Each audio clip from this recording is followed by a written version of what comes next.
O governo brasileiro decidiu tributar a distribuição de lucros em 2025.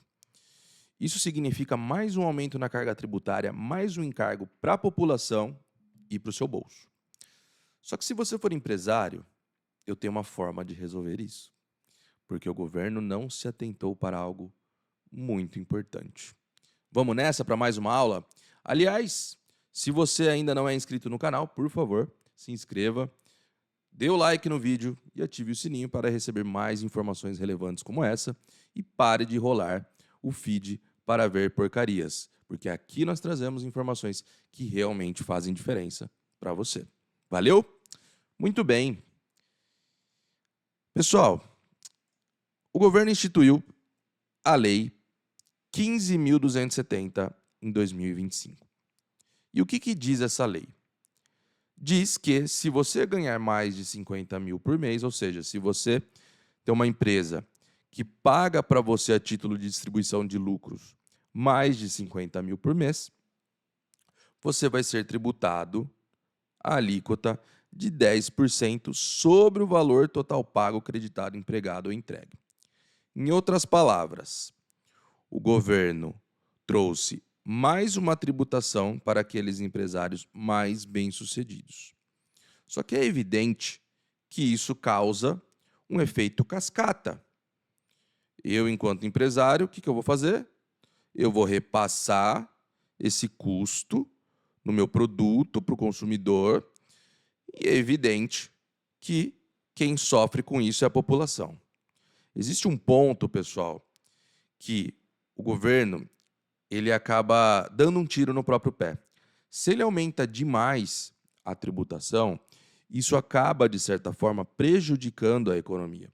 Isso acaba, de certa forma, prejudicando os mais pobres.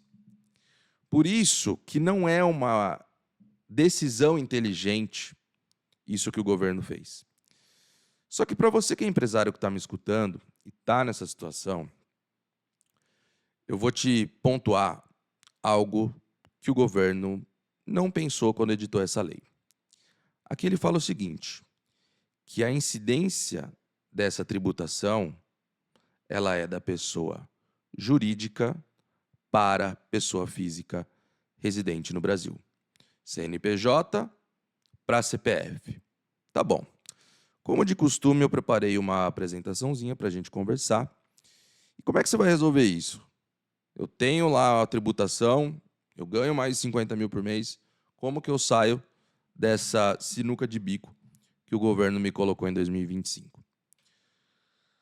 Bom, se você tem uma empresa e distribui esse lucro, vai ter a tributação. Agora, e se você tem essa empresa, cria uma empresa intermediária que depois vai distribuir lucros para você, para o seu CPF.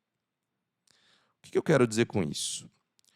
Você pode utilizar dessa estratégia aqui, que na realidade isso daqui é uma empresa, mas também é chamada de holding de participações.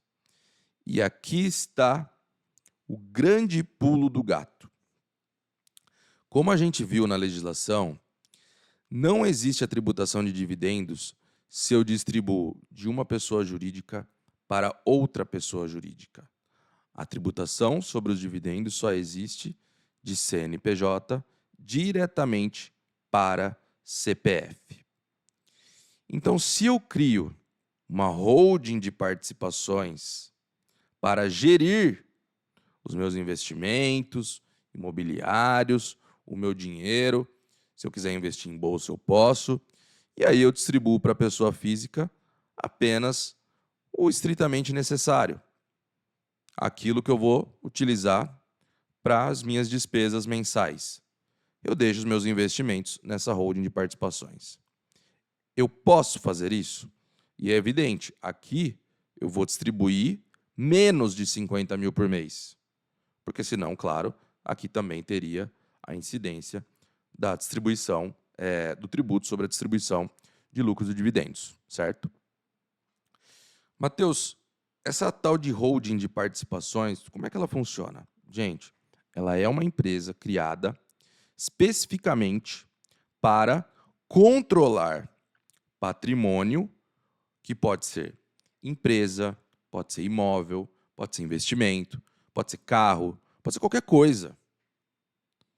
Ela é criada justamente para isso. Ah, Matheus, mas o governo vai entender que eu estou fazendo aí um planejamento tributário abusivo, ele vai me autuar, a Receita vai me pegar. Não. Isso não configura uma ilicitude nos termos da lei.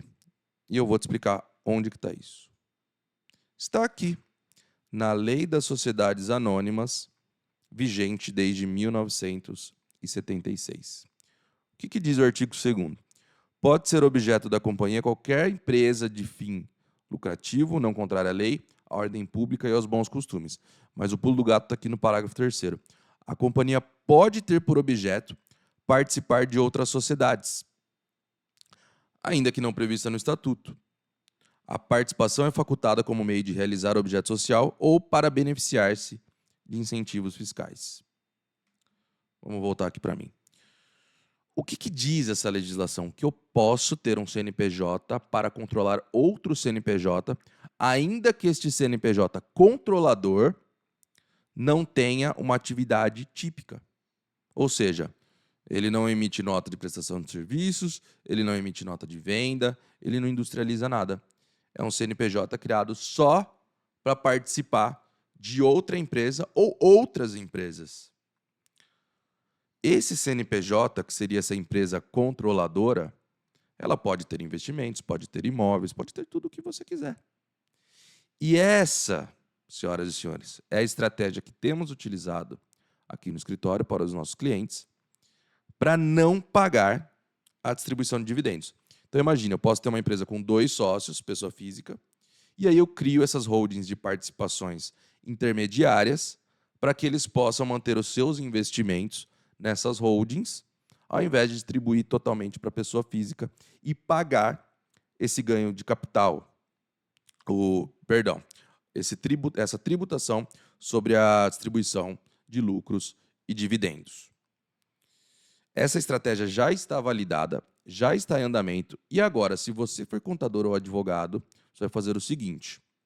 Aqui embaixo, você tem o link de acesso para o meu curso Método Holding Expert, onde você vai aprender a aplicar essa estratégia para os seus clientes, a constituir holdings familiares na prática. Primeiro curso prático do mercado.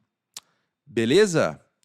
Bom, pessoal, nessa breve aula é isso que eu queria passar para vocês. Nos vemos na próxima. Até mais.